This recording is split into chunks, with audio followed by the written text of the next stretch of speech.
రెండు పడవల మీద కాళ్ళు, రెండు పడవల్ని సమంగా నడిపించడం. కొన్ని ఈ పడవల పోటీల్లో రెండు పడవల మీద కాళ్ళు వేసి నడిపించే వాళ్ళు ఉంటారు సక్సెస్ఫుల్గా. అదే సందర్భంలో తేడా వస్తే దెబ్బతిన్నటువంటి వాళ్ళు ఉంటారు. ఇప్పుడు రెండు పడవల మీద కాళ్ళేసి సక్సెస్ఫుల్గా ముందుకు వెళ్తున్నటువంటిది పవన్ కళ్యాణ్. ఓ పక్కన సినిమాలు తన పని తాను చేసుకుపోతున్నారు, అట్లాగే ప్రభుత్వంలో బాధ్యత తన పని తాను చేసుకుపోతున్నారు.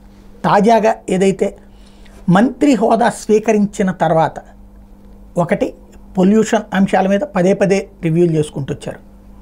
ఇందులో ప్రాథమికమైనటువంటి అభ్యంతరాలు వ్యక్తం చేశారు. ప్రస్తుతం ఈ నెల రోజు అంటే వచ్చింది మొన్ననే, కాకపోతే మనం టోటల్గా లెక్క చూసుకున్నప్పుడు ఆయన మంత్రివర్గానికి సంబంధించిన లెక్క చూసుకుంటే 2 వారాలు లెక్కేసుకోవాలి. పర్ఫెక్ట్గానే ముందుకు వెళ్తున్నారు. ఎస్పెషల్లీ పొల్యూషన్ అంశాలని సీరియస్గా తీసుకుంటున్నారు. రెండో వైపున వచ్చేటప్పటికి పంచాయతీరాజ్ వ్యవస్థకు సంబంధించినటువంటి కీలకమైనటువంటి చర్చలే జరుపుకొచ్చారు.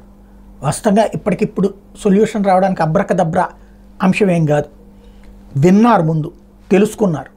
ఇక పరిష్కారాలు ఏం చూపెడతారు, ఎలా చేస్తారు. పంచాయతీలకు సంబంధించి కరెంటు బిల్లులు కట్టాల్సిందే, అది ఖచ్చితంగా పంచాయతీల బాధ్యతే, స్థానిక సంస్థల బాధ్యతే. అదే సందర్భంలో వాళ్ళ డబ్బులు వాళ్ళకి రావాలి. ఇది తీర్చకుండా ఆ డబ్బులు తెప్పిస్తారా, ఇది రాష్ట్ర ప్రభుత్వం కట్టేలా చేస్తారా, లేదు అప్పుడు ఎలాగా? ప్రస్తుతానికైతే ఏది ఇంతకుముందు నాశనం అయిపోయింది అని చెప్తంలో తప్పేం లేదు. మనం ఏం చేస్తాం, పంచాయతీలకు సంబంధించిన నిధులు ఎలా వస్తాయి, ఈ బకాయిలు ఎలా తీరుస్తారు, ఇది తీర్చకపోతే వచ్చే డబ్బులన్నీ దానికి వెళ్ళిపోతూ ఉంటుంటాయి ఎలా? ఇది ప్రస్తుతం ఆయన ముందున్న సవాలు. ప్రస్తుతం సవాలు తెలుసుకున్నారు, పరిష్కారం ఎలా కనిపెడతారు అన్నటువంటిదే ఇప్పుడు చూడాల్సిన అంశం.